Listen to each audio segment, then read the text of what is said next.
Hello there. So about once a year, I like to do a Q&A video to update you guys on my life. And so on Instagram, I asked you to ask me some questions, and I'll be answering them here today. The first question I got was spring/summer fashion inspirations, things you want to incorporate. So this year I actually set a goal for myself to solely thrift all of my clothes. I found that in the height of the pandemic in 2020, my fashion and home decor and general aesthetic was severely influenced by trendy things on Instagram. And I really fell for just honestly spending money on things that I liked but weren't genuinely me. And I came out of it the year afterwards, but I spent a bit of 2021 and 2022 really investing in sustainable and local independent brands, which, is fine. But as a writer and a bookish person, I don't make a ton of money. So I kind of got to this place where I didn't want to be saving for clothes. And so in 2023, I just want to thrift. With that said, I've had to stay away from a lot of fashion Instagram accounts, and I stopped following a lot of brands I like because I'm tempted and don't always have the best self-control. So for the spring and summer, I am literally just winging it. I've been having a lot of fun with my current wardrobe and just trying to experiment with putting different pieces together that I never have before. And then when I go to thrift stores, I've just kind of been picking clothes based on my gut feeling. So if I look at a piece and it really sparks me, really makes me feel inspired, and I can practically see myself wearing it with multiple different outfits or other clothing pieces, then I'll buy it. Also, I know I don't have to apologize, but I'm gonna. The lighting in this video is gonna be whack because it is so cloudy and it's just like strobes of light and then strobes of darkness all day long. See, it's literally getting better as we speak. Okay, the next question is, if you could hang out with a rapper for a day, who would it be and why? Honestly, I'm gonna have to say Princess Nokia. I just find her really incredible. She's a really unique and individualistic person. And I've just always admired the way she can accurately portray these different multifaceted aspects of her personality. So I just feel like she'd be a really great person to just talk to. The next question says, what is your coolest memory from last year? And I would have to say that is when I went to Waterton, Alberta to camp in the mountains. I live in the prairies on very flat land, and it had been, I think, 4 years since I'd seen mountains. So yeah, it was just so beautiful. It was stunning. And I actually uploaded a video of a whole bunch of footage from that trip if you want to check it out. All right, the next question just says, fruit tier list. Contrary to popular opinion and via my social media handles, peaches actually aren't my favorite fruit, and I actually don't know if I've described why the word peach is in like everything. We're actually going to take a tangent here for a second. So I don't know if you grew up with any nicknames, but the name Nicole is already pretty short, and I found that Nick or Nikki just didn't really stick. So I never really had much of a nickname, except for 3 specific people, whom of which didn't know each other at all. They had no connection, all nicknaming me something to do with peaches. It started with someone from school who would call me Peach, and then when I got into my first job, one of my coworkers started calling me Peaches, and then someone I met shortly after that called me Peachy. And I don't know what it was about me or my face that made them think of this specific fruit, but it kind of just stuck. And so I started changing my social media handles to peach-related names. So now that the air is cleared, my fruit tier list would go pears as my favorite fruit, clementines as my second favorite, and mangoes as my third. So then I got 2 questions from the same person. The first was, what was the best book you read in 2022? And then what was the worst book I read in 2022? I feel like this is going to be a controversial take. I'm very scared to say it out loud. Please don't come for me, booktube. The worst book I read, not only in 2022, but almost in my entire life, was Normal People. And I know how popular it is and how loved Sally Rooney is. I really felt like there was no world building. I hated both of the characters. They have basically no growth from the beginning to the end. I don't know. I don't get why so many people like it. However, the best book I read last year, which I've talked about more times than any other one on this channel, is On Earth We're Briefly Gorgeous by Vuong. I fully believe he is one of the greatest writers of our time, and that particular book is extraordinarily beautiful. It has a phenomenal timeline of the protagonist as a child to an adult, written through letters from him to his mom explaining his queerness and growing up Asian American, and reflecting on the various traumas between them and unconditional love despite it. I've recommended it to literally everyone, so if you're looking for a new book right now, hop on board.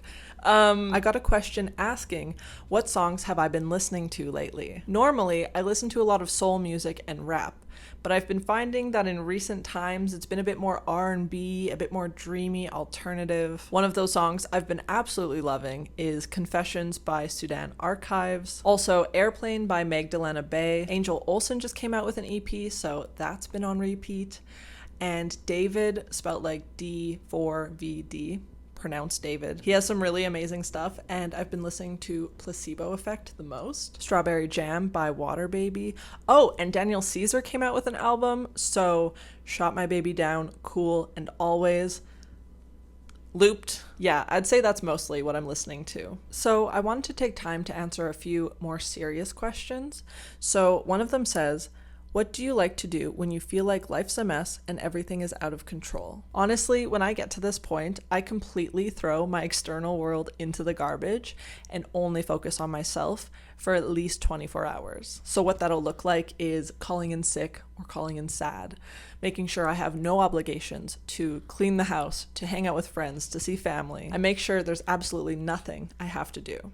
And then I really sit with myself. I've talked before about self-therapy, where I set up my camera and speak to it as if I'm recording a video, but pretending like there's a therapist on the other end. I find that my brain works a bit faster than my hands can write, and so that stream of consciousness generally brings out some sort of turmoil. I keep talking until I find the root of why my life feels like a mess, and then I make extremely practical and tangible actions in order to improve it. So if you have a lot of distraught around the connections in your life, really map out who makes you feel better about yourself and who is a genuinely healing person, and try to prioritize them. If work or school is daunting, try to book a vacation 1 or 2 months from now so you have something to look forward to, while potentially simultaneously looking for a new job, trying to figure out what different classes you want to take. If you're unhappy with your environment or even yourself, what little steps do you take?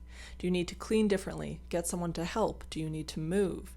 Do you need a therapist, a different support team, medication? Do your best to not look at the big picture. Just take little steps. As much as we're encouraged as a society to focus on milestones and success and goals, none of that really matters if you're not happy along the way, if you're not happy right now. So you really can't look so far ahead. You need to find those practical steps. The next question says, if you found out you were going to die tomorrow, what would you do today? I've always found this question quite interesting because with my own health issues and constantly having to go to the hospital, and having death sort of looming over me every once in a while, I really do move through life having communicated everything I want to people, having done everything to the capacities that I have. So if I found out I was going to die tomorrow, I think I would just go on a slight road trip. I would probably drive somewhere, maybe to a beach, and just kind of think, just probably lay down somewhere. It's a little bit of a boring answer, but I think I would just want to have peace. Then I got quite an intimate one.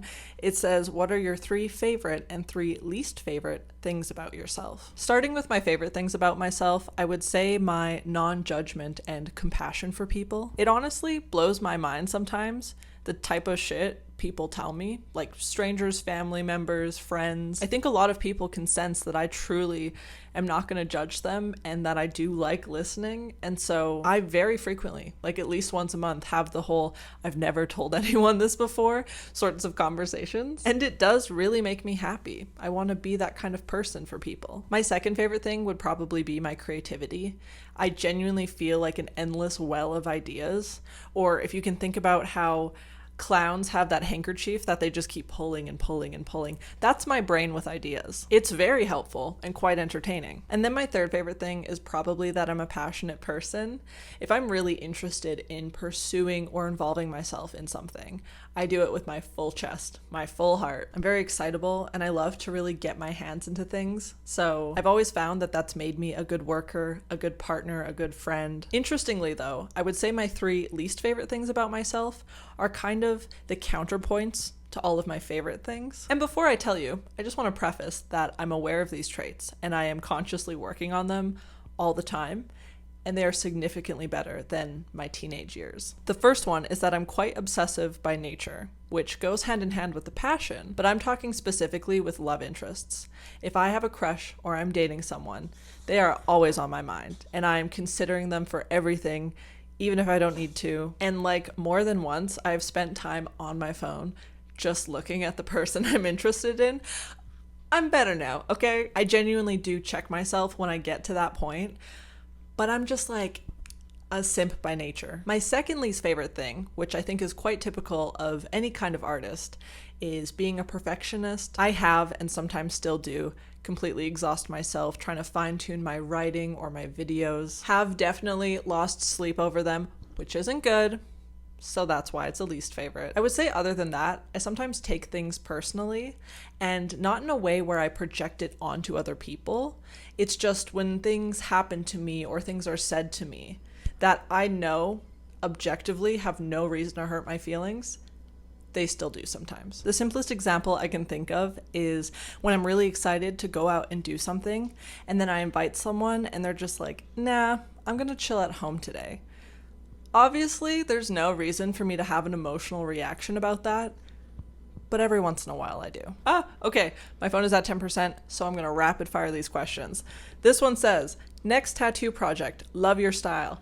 Thank you. I'm thinking about doing something beachy, possibly a clamshell. I'd also like a perfume bottle. I also want a little bit more script because the one on my wrist that says crush, I keep falling more and more in love with, so I want more like it. This question just says, dream trip, which I would say is either to Rome or Japan. The next question isn't a question, it just says, show us pictures of Frankie.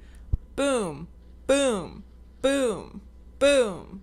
Spring urges me to turn my back on the past and start anew. Any tips? Shave your head. No, what I actually want to say is 1, I love the way you phrase that question.